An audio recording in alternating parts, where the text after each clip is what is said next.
Hey guys, welcome back to the Best Practice Show podcast. We are on the floor at the ADA SmileCon, and I just love running into my friends. I got my good friend Sameer Bhasin from CareCredit, who's an awesome success partner. Thanks for being on, brother. Oh my gosh, no, thank you. When I got the message, I was like, super sweet. Game on. Yeah, love it. There's so many things I appreciate. You always teach me something.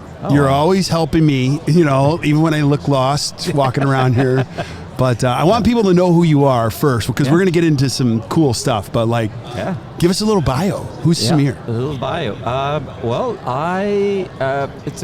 With CareCredit, I've been with them now over 16 years. I started out as a rep and then worked my way up. But now I get to work with some of the super fantastic educators like yourself in the profession to share the knowledge, because ultimately, it's not all about CareCredit and how well you do CareCredit. It's about practice, team, patient experience. Right. And working with experts like you kind of helps me take that knowledge to my team that can take it to the doctors and their teams. Yeah. Well, I immigrated here like 24 years ago now, so I've actually lived in the U.S. longer than I did in India. So, wow. Yeah, it's been an amazing ride. I have no regrets, no complaints. Yeah. I love it. I love what I do. Yeah, well, we love being around you because, again, you truly are a helper, though. Like, you're not. Thank you. There's a lot of people you meet in dentistry who are like, oh yeah, let's figure it. But like you're in it to help people, and I love that about you. So I think it's thank you for saying that. I do believe, like, I think of myself more of a collaborator, and in our profession, it's a much needed and partially, I guess it's because of the company I work for. You know, we have the presence that we have and the footprint that we have, that it makes sense to collaborate and work together to ultimately serving that patient. That's it all comes down to. Yeah. And the more we can help and help each other, it's the easier and more fun it gets for me. Yeah. So. And again, you help me professionally and personally. Like, you don't remember this, but like you and I had a conversation. It was in Colorado, and I go, "Are those Lulu pants?" And you go, "Yes, they are." Now you're looking really sharp today. But at that moment, I'm like, "You're wearing Lulu pants," and you go, "I am." I'm like, could I wear Lulu pants? And you're like, why not? Yeah. And this is years back. So you actually gave me creative license to loosen up a little bit. And I think a couple weeks later, I wore Lulu pants, and I'm like, you know what? Once you start them, they are fantastic. You gave me permission to be a little bit more relaxed. So thank you for that. Yeah, my pleasure. Yeah. I didn't even realize I was contributing to that. You are pretty cool anyway. So no, that's not true. That became cooler. Stop it. we got to tell truths on here. It's all truth. Yeah. Another thing. So there's so many things. CareCredit is a great partner for any office. You taught me. There's so many questions I want to ask you. I want you to describe the 80-20. Yep. So if you're a dentist listening to this or watching this, I want you to do this in your office immediately. I want you to go back and figure out your 80-20. So what is the 80-20? So here's the long and the short, right? If I was to ask 100 offices, what is a good patient financing percentage in your practice? Like, what dollar amount, what would it be? Right. I would probably get a number from $10,000 a year in patient financing to $1 million. Like, nobody knows what that is. Right. So 80-20, or the other side of it is like 10-20 is an easier metric to think about. So what does that mean? 10% of your patients should be applying. Okay. So it doesn't matter whether you are a specialist who only sees 10 patients a day, and it doesn't matter if you're a GP that sees 30 patients a day. Right. 10% of your patients should be applying, because that's a good spot. That's a spot where you will find a lot of the times when patients say, let me think about it, let me call you back, or I need to talk to my spouse. Right. So these are the patients who may or may not have insurance benefits, may or may not have credit cards. They are saying no, or let me think about it, is just a nicer way of saying no to treatment right now. So 10% of your patients should be applying. Right. The moment that happens, that's what we see. That's, in my experience, our high-functioning practices. The moment you start to hit that 10%, you start to see that your overall production goes up, your overall collection goes up, and a good number for a good patient financing part of your practice should be 20% of your overall over-the-counter collection should come from a third-party financing. That's a good, healthy number. It's not the assumption is, we want 50% of your business or 100% of your patients. No. Yeah. that is 15 to 20% is a good, healthy number. Yeah. That shows that you are utilizing patient financing in your practice as part of your process, not as a product, not as an afterthought. Right. And that's the place you want to be. Right. And so to your point, like if you want to go back, and I'm sure like audience mostly thinks like, oh, I don't think I have that problem. Right. Our patients pay cash, or our patients are rich, or our patients are not very rich, whatever that may be. The easiest and the best way to help meet that reality and step away from that perception is pull up your diagnosis and unscheduled report. Okay. It is a great way for you to find out what is the demographics you're seeing, the mental ceiling that you may have. You will see the reports. I always say, numbers tell a beautiful story, and facts don't care about your feelings. Ooh, I like that. It's once you see it, you see the numbers will tell a trend of, I have great majority of the people on this diagnosed and unscheduled report are 2,000, 3,000, 5,000. All right, then I'm pretty good when it comes to treatment under $500 or $700. That's not where my problem is. Right. My problem is at $1,000. Right. Or you might see that I am very good at crown, but crown patients are not on here, but the moment I talk about aligners or talk about implants, now you can see, is it the procedure? What is on that? And now you know, okay, what do we need to do different? Because you can't make a change. You can't ask your team to make a change when you don't even know what you're changing for or why. Yeah. So it's a good place to start. I love this. Facts don't care about your feelings. No. And I think it was you told me the story. Like people say, well, I'm a cosmetic dentist. Well, how many veneers did you do? I did one. Yep. Type of thing.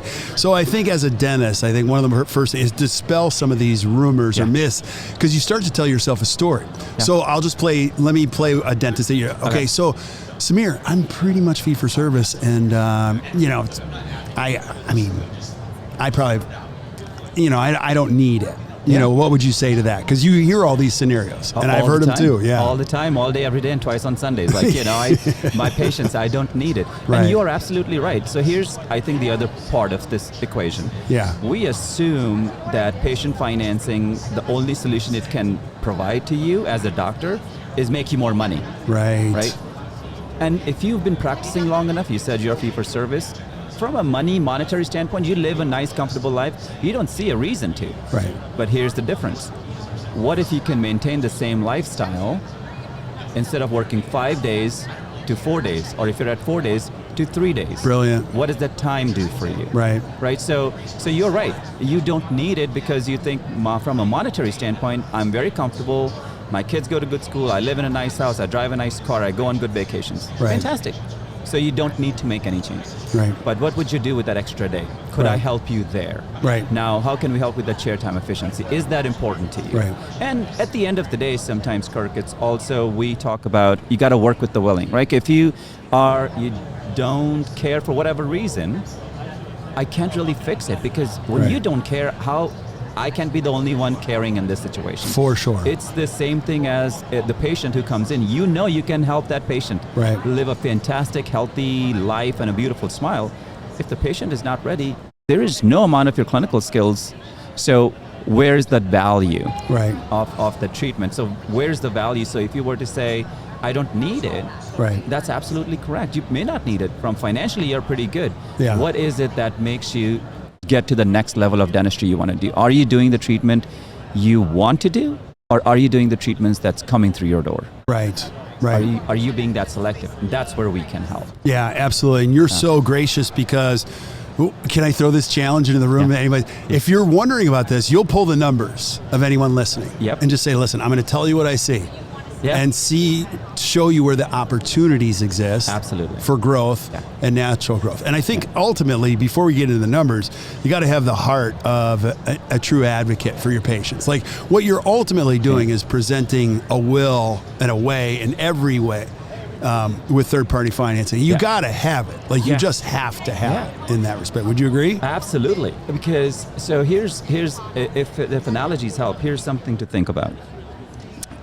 If I was to look at 10, 15 years ago, and if I saw, I'm just going to use a couple examples, like if I saw a Mercedes on the road, or a Lexus, or a BMW, the assumption was it's a doctor or a lawyer or a high executive, like high-paying executive. it was a pretty safe assumption. Expensive cars. Fast forward 10 years, you see a lot of those cars. Right. And it's not because all of a sudden the demographics has gotten richer.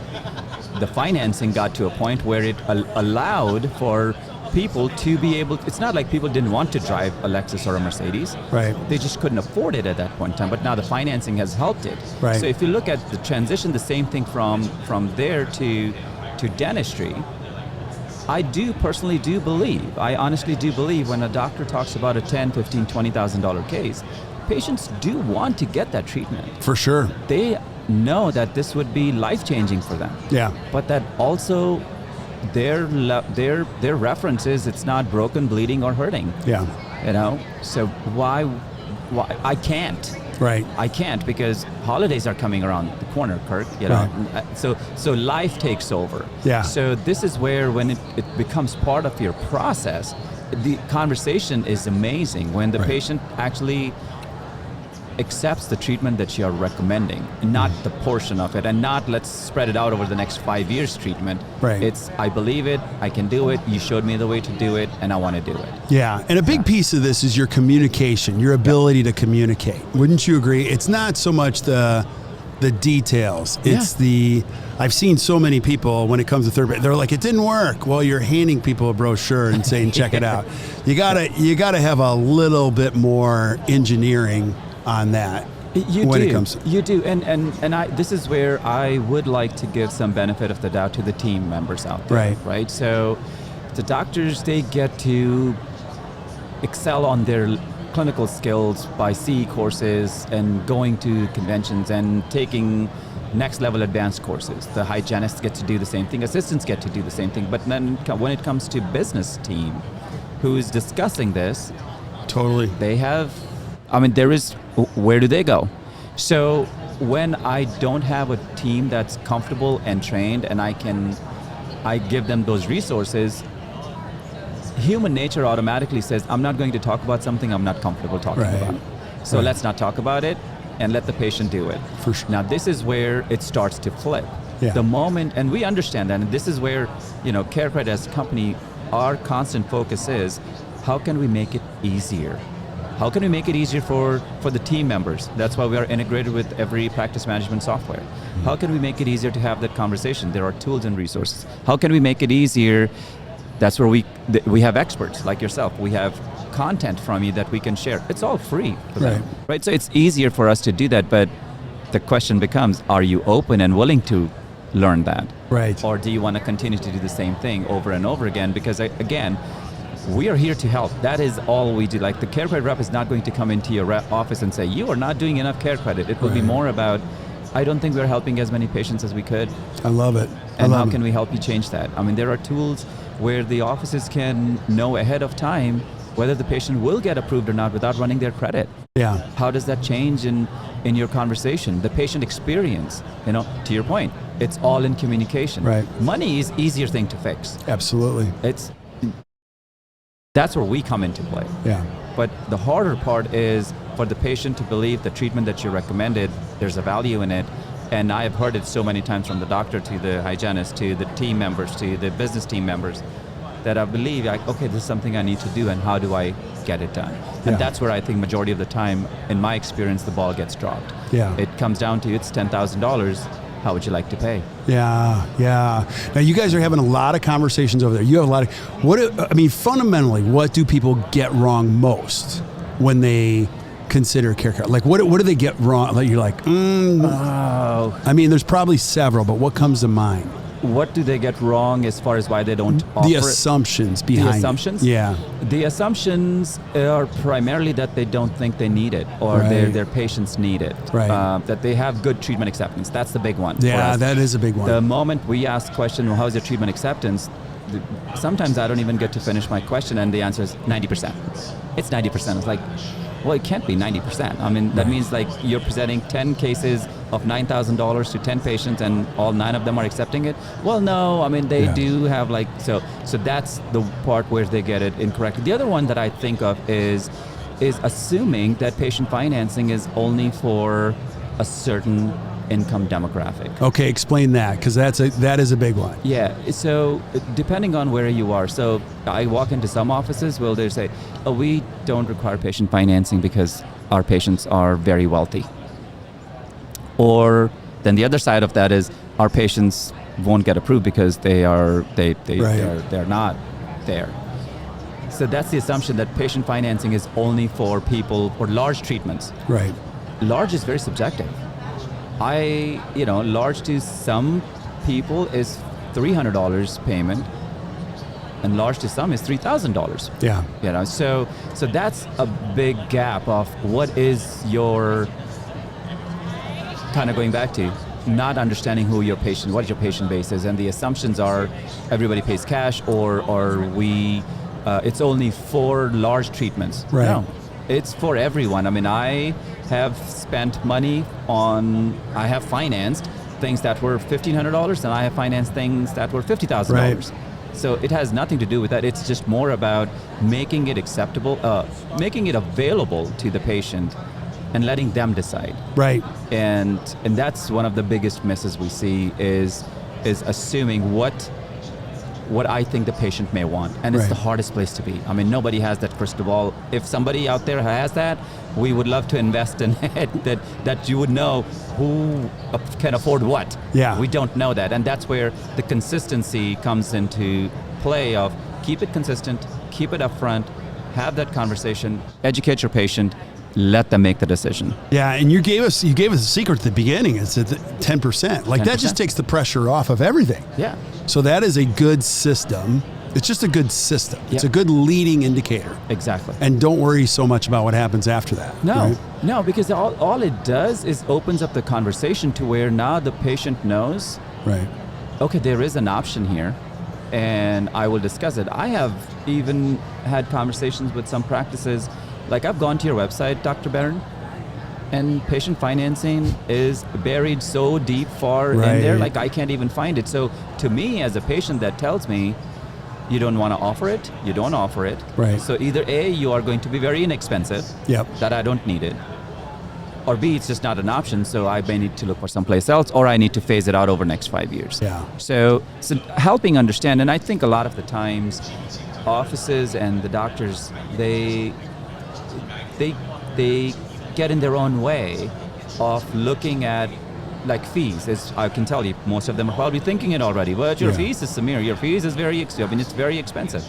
And I'm not going to say that it's not. I mean, our fee is what it is. But on the other hand, we've not changed our fees in 30-something years either, right? So what is more important, having 90% of something or 100% of nothing? Yeah, absolutely. So, but the fee, same, and again, I have yet to have a fee conversation with somebody when they're looking at $1 million of unscheduled dentistry. Like, what do you do? Right. Yeah. Okay, so we're in Houston. You and I are enjoying this great time together. I don't know if you turn on your TV in your hotel room. I do. And you can't turn it on without hearing, Fed interest rates. Like 20 minutes this morning, I'm like, can we somebody talk about the weather, please? Yes. So help us see through that fog that everyone's talking about. Anything you would say or add about that? Well, I mean, I am no way in shape or form like the expert who watches the market like some experts do. But here's what I do know. Interest rates, those are some of the things you and I can't control. Right. But I can tell you how the patient changes their behavior. Yeah. More and more will start to hold on to their cash. More and more will start to keep their credit cards open because they don't know when an emergency may show up. So now, when it comes to patient financing, it really becomes more important to give them an option that's not handling their cash. Right. And it's not taking space on their credit card. It's keeping it separate. So I still have that option. So I don't know, has interest rates changed the treatment, the way the treatments are planned? Has interest rates changed the way the patients are walking in? It's not. No. Right? So why add on one more barrier? It's a mental barrier. It is, totally. At the end of the day, I as a patient know whether I can afford it or I am ready to get this treatment done or not. Yeah. So there is a lot of external noise, and that's what it is. I mean, you can't do anything about it. We have had great economies and we've had not so great economies. ultimately, the only thing I can control is how I show up and how I show up for my patients. Yeah, and that's the only thing to do. That's your only business strategy. Yeah. So, awesome. So yes, keep an eye on what the market is doing, but don't make every decision about your patient based off of that. Let the patients make that decision. They're smart people. Yeah, that's so awesome. In. Yeah, so. I just appreciate you so much. We're going to do many of these. I would love it. And you're going to give, I would love to do the whole case presentation thing because you have learned quite a bit.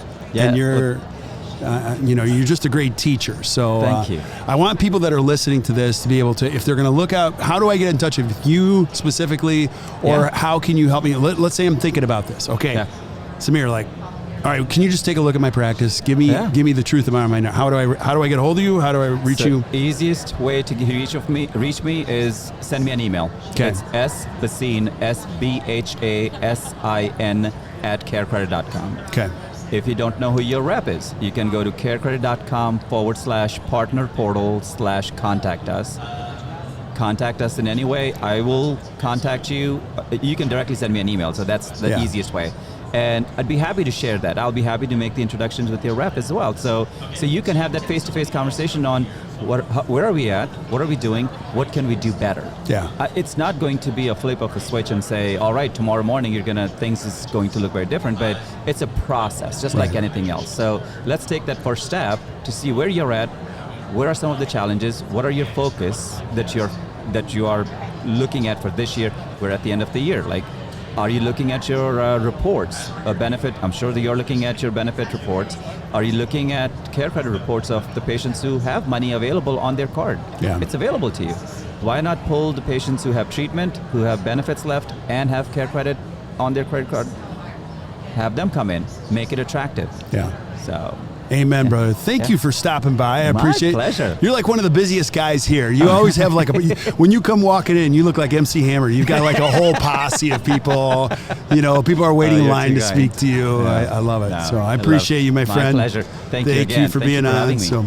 Thank you guys for listening to the Best Practice Show. Hey, we're going to list Sameer's information below. So if you weren't taking notes, don't worry. We're going to take notes for you. You can just reach down there. Eventually, just click on it. It'll send you an email right to you. And make sure you check it out. So awesome. Thank you guys for listening, and keep tuning in as we're going to have some more great stuff for you this afternoon. So hope you guys are enjoying your day. We'll see you soon.